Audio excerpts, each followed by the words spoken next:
Hello friends, welcome to Yadna Investment Academy. Many of you have asked us that, especially after Franklin issue where they stopped the 6 debt funds, and why many of the advisors are suggesting investing in liquid funds now or overnight funds now, and how are they compared with other debt funds, why the same thing cannot happen in these categories which happened in Franklin's even ultra short term fund. Why can't it happen to liquid and overnight fund? And many people have shifted now from the longer term debt funds to these funds now.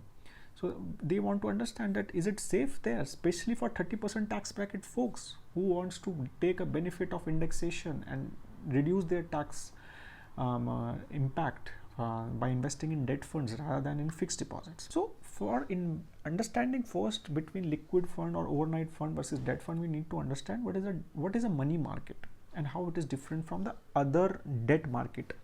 So money market is a market where all the instruments, debt instruments which are traded, have a maturity of less than 1 year. So these are the different instruments which are traded in money market. So commercial papers are basically issued by big corporates. Government treasury bills are the short-term loan which government or RBI takes on behalf of the government, and it is done very regularly, like almost every week. These T-bills are also, it is also called T-bills, various maturity, 7 days maturity, 91 days maturity, 360 days maturity. And then call money market is there. Call money market is basically 1 day maturity market. So it's more of an interbank maturity market.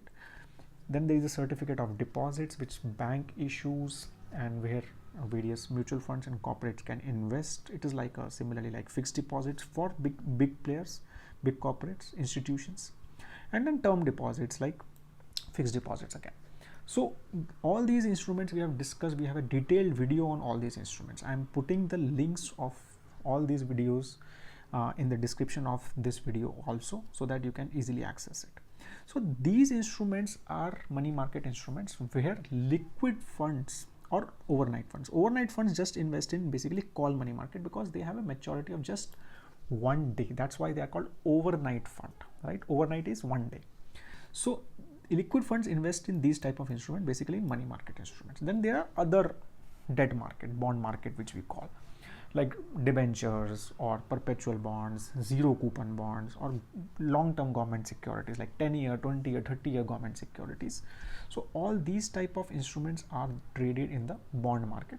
So what we have done is in liquid fund and overnight fund, we have put this comparison in 5 parameters: the maturity, the volatility, which the credit risk and interest rate risk, and the liquidity and the returns. First, let's go with the tenor. First, I will talk to overnight funds. So overnight fund has an average maturity of 1 day. So it's very clear that 1 day, so they can only invest in call money market because there only mostly you get instruments for 1 day maturity. And liquid fund has a mandate of 91 days maturity. Now, the difference between liquid fund and the other debt funds here is a big one. Here, the liquid funds, if they invest in any paper, it is not an average that they have to maintain a 91. No, every paper which they buy has to have 91 days tenor or less than that. Every paper. So it's not an average. So other debt funds, if you say suppose ultra short term funds, there the maturity has to be less than 6 months. So if suppose a fund house, a fund keeps a maturity of 6 months, then it can have a paper of 1 year also, because the overall average of all the papers the fund has to be less than 6 months. Not every paper, but in liquid fund, every paper has to be less than 91 days, and that is the main difference. So every paper is 91 days maturity, and that is the main difference between liquid fund and other, and that's why the risk is much lower than others. Average maturity of overnight fund is 1 day, liquid is 1.8 months, less than 2 months. Like I said, maximum is 3 months paper they can buy. So obviously the overall average maturity has to be less than 3 months. So it's around 1.8 months if we compare all the funds. Ultra short is around 6 months. See, short duration is around 12 months. That's the mandate again. and that they have kept around 12 months. Corporate bond is 42 months, credit risk is 26 months, and gilt is because there are government long-term securities which are like 10 years, 20 years, 30 years papers, they have a higher maturity. Now why maturity matters? Because it matters in both interest rate risk and credit risk. See, we need to understand one thing. If a company gives loan for 1 day, obviously they don't do, but suppose if Tata Motors is giving 1 day loan to you, you are pretty sure that, right? Because if it is a AAA rated paper, that 1 day company will not default. 1 day bank will not default. No one no big person which we already have rated and all the analysis has been done will default in just 1 day. They will not say no, yeah, tomorrow I cannot give you paper, right? They have that much credibility we can. So that's why they are the safest from that perspective, from credit risk perspective. Now, and then similarly liquid funds 1.8 months. So 2 months is like 3 months. If suppose maximum paper they have will be 91 days. So you can imagine, right, a company defaulting, like saying no, I cannot pay in 3 months is an unlikely event, right?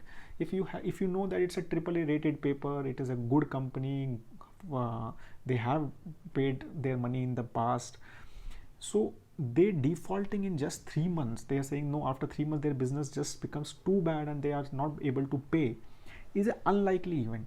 It is an unlikely event. It has happened. It is not like it has not happened, but it happens rarely, and that's why their risk is lower.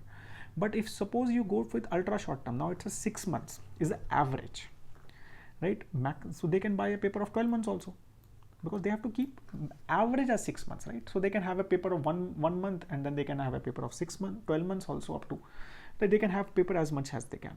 But average they have to maintain is 6 months duration, and that's why if suppose they have a paper of 12 months, if a company defaults in 12 months, yes, the chances are high.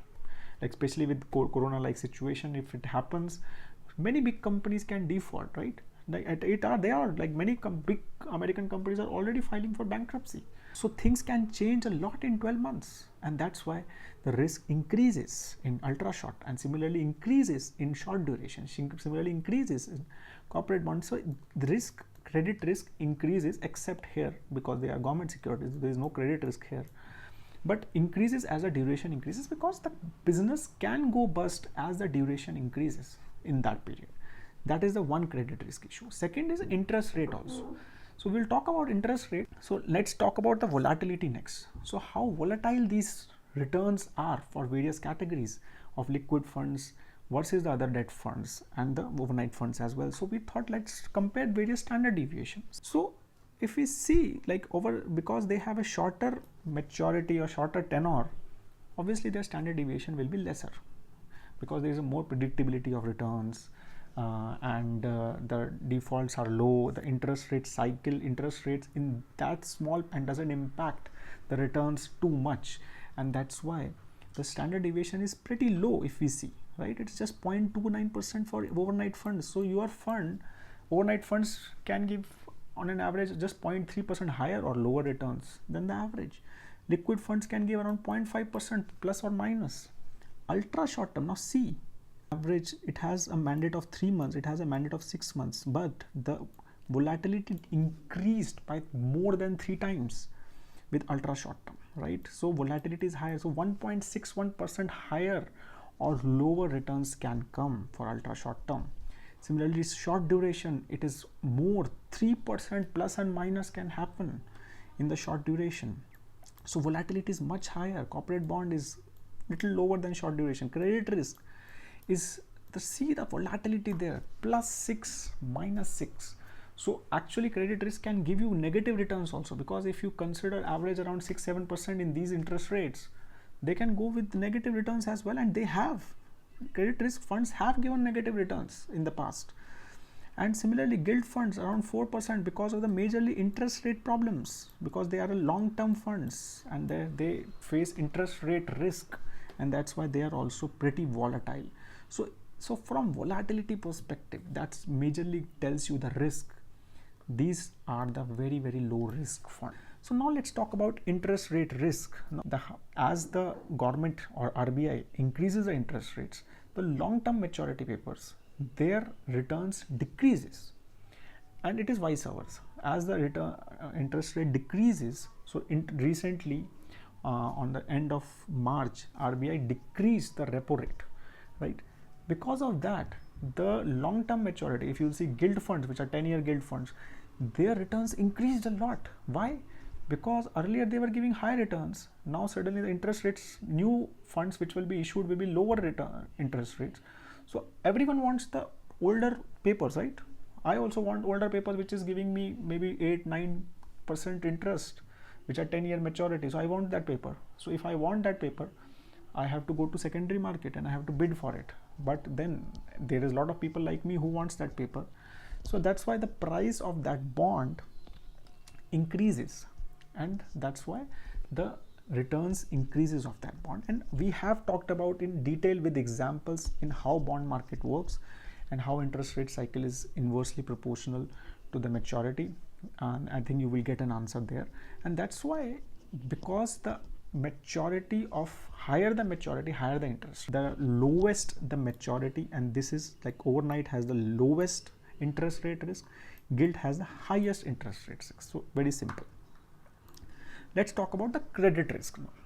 Now credit risk means that the propensity of a company to default, that in money market, which we talked about less than 1 year, all the players which are existing or which can play there or which can take money out there have to be a majorly a AAA rated paper. AAA is the highest credit risk profile paper.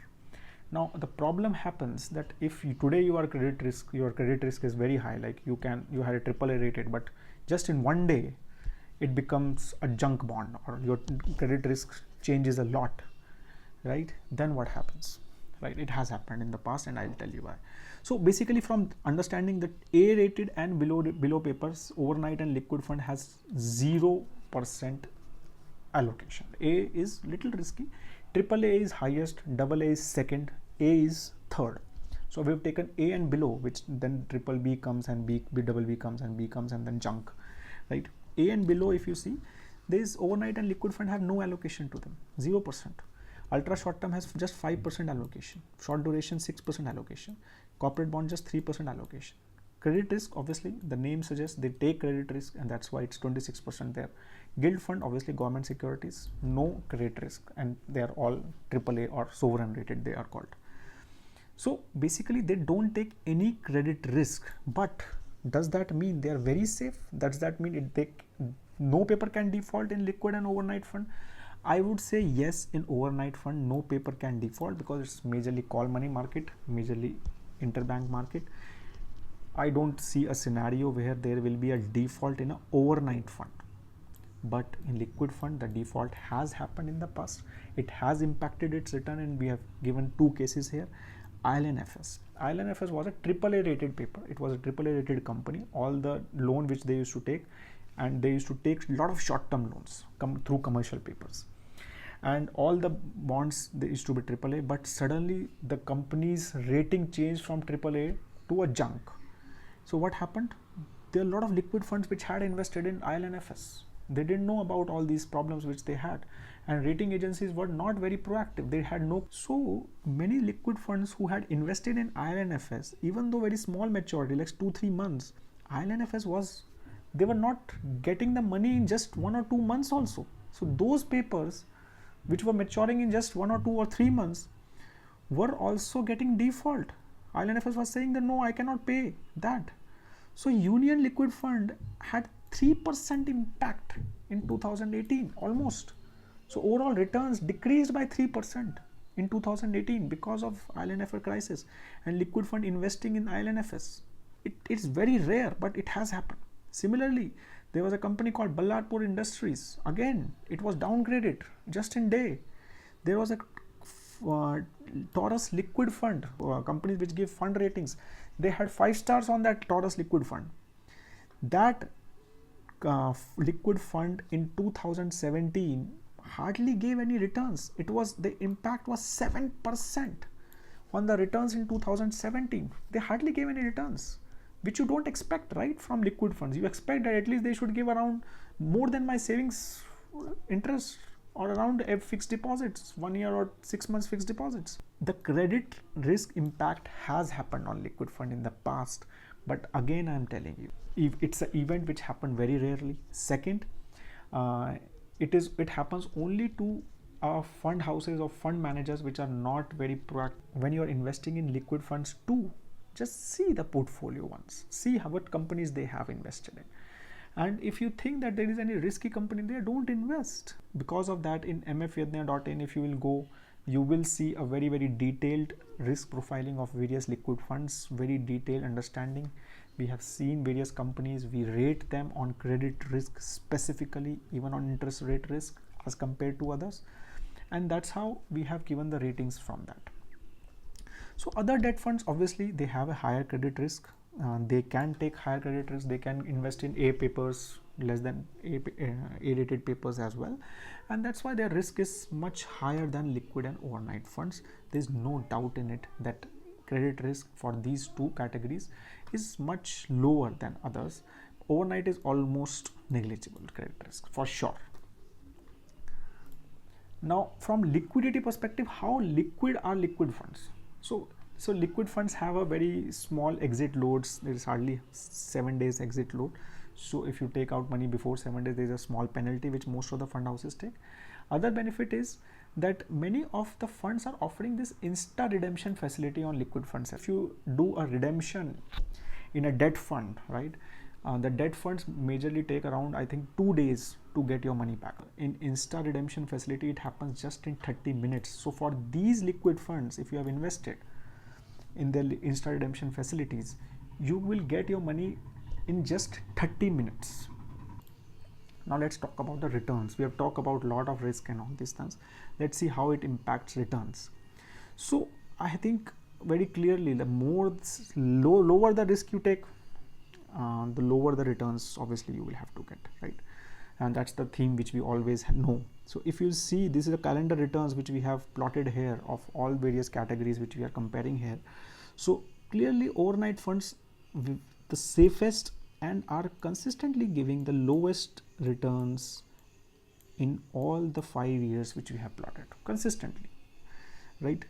Almost lowest. Credit risk, we have seen credit risk, as I said, can have a negative returns as well. And in 2019, lot of companies, IL&FS and lot of other companies, DHFL, they defaulted, Yes Bank, and because of that, the credit risk funds had to give even lesser returns than the overnight fund. And this is average. They are negative credit risk return funds as well.